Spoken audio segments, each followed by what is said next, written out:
Sports Festa Rick Horrow inside the $1.3 trillion business of sports, and you're on the record. But a week heading into Christmas time, the bowl season clearly starting. We've talked about that before, but on the other hand, the college football playoff starting, the controversy continues, but maybe now we focus on the games, not just the controversy. Mendoza wins the Heisman, the NFL races get closer, NBA ready for their Christmas spectacular, NHL ready for the Winter Classic, and on and on and on, and it's as normal for us, time to look at the opening drive, 1 through 5. Number 1, congratulations, Fernando Mendoza. Congratulations, Indiana, Curt Cignetti. That amazing program, one of the worst in college football history, and now becoming the best, at least heading into the playoffs, and Mendoza has a lot to do with it. He clearly outlaps the field, notwithstanding a Pavia letter to the contrary.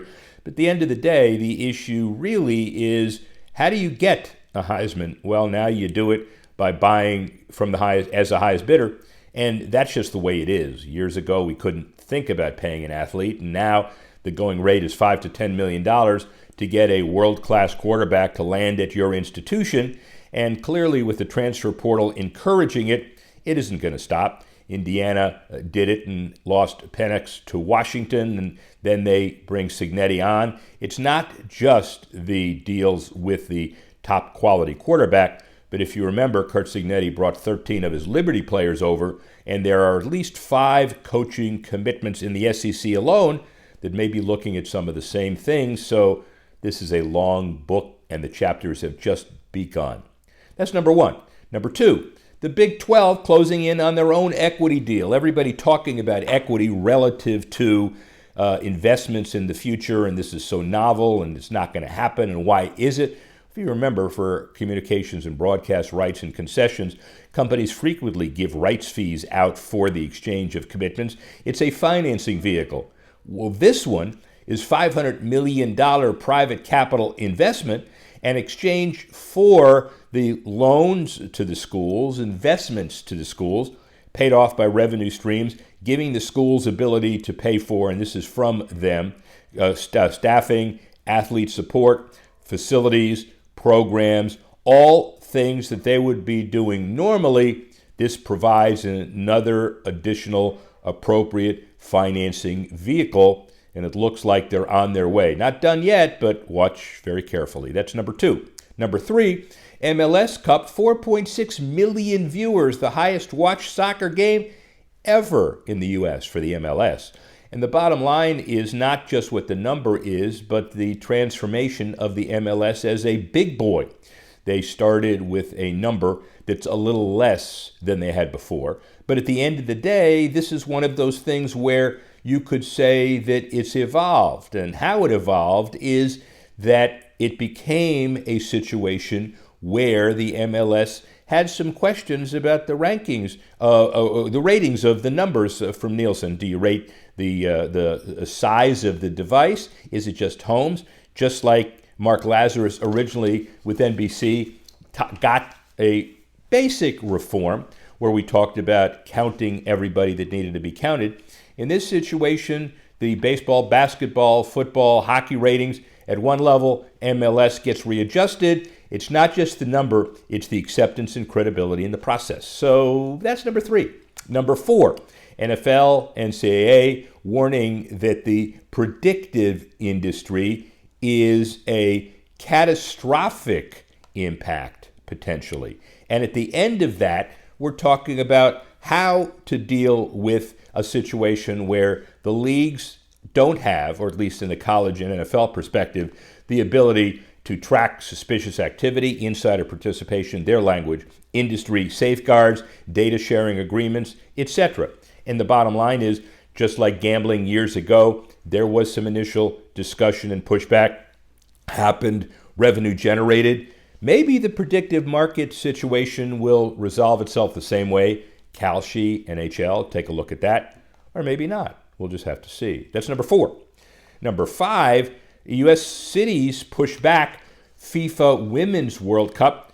People want it, they say, especially in the U.S., but FIFA's inability or lack of desire to restructure their financial negotiation agreements, revenue sharing, financial guarantees, public commitments, taxpayer funding, security, the World Cup, the Trump host committee, others have done what they needed to do to put the U.S. on a solid financial footing on the men's side for next year.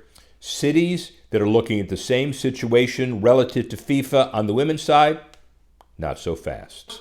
Let's look at the 5 to watch coming up over the next week or so before Christmas. First, MLB restructuring in a very interesting way. They secure $262 million of new debt, but they receive a very strong rating from Fitch. In their words, they say Major League Baseball has a financial stability future, the initial revenue sharing model and the positive aspects of it, new revenue sources, financial stability amid broader uncertainty. Well, the broader uncertainty may be the work stoppage, but at the end of the day, these dollars are not going to go for new, mostly anything. It's to restructure, extend out the debt obligations, and in many ways, get a better financing structure before, dare we say it, some labor problems. That's number one.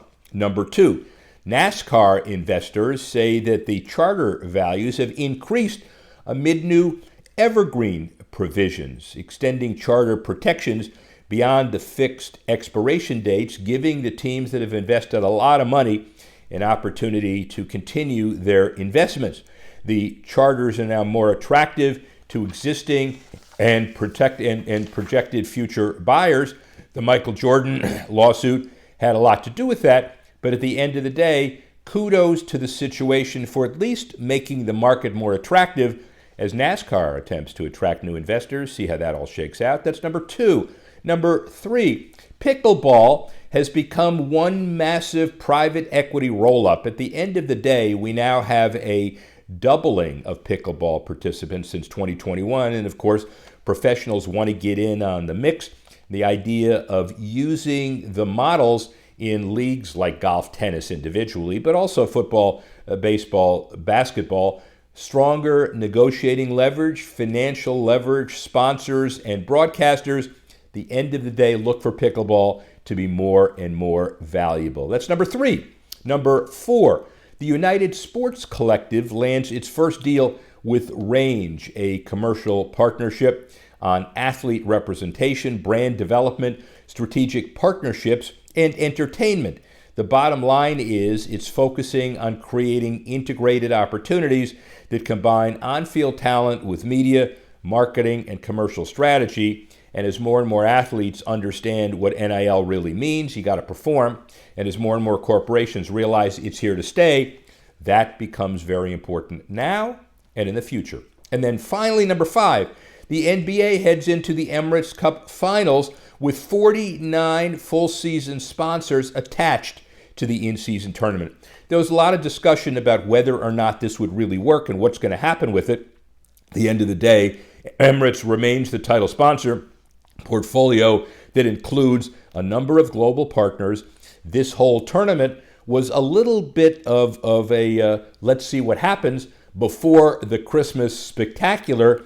Seems to be one of those things between category-specific exclusivity, on-court branding, and some excitement in November and early December, which we didn't have before.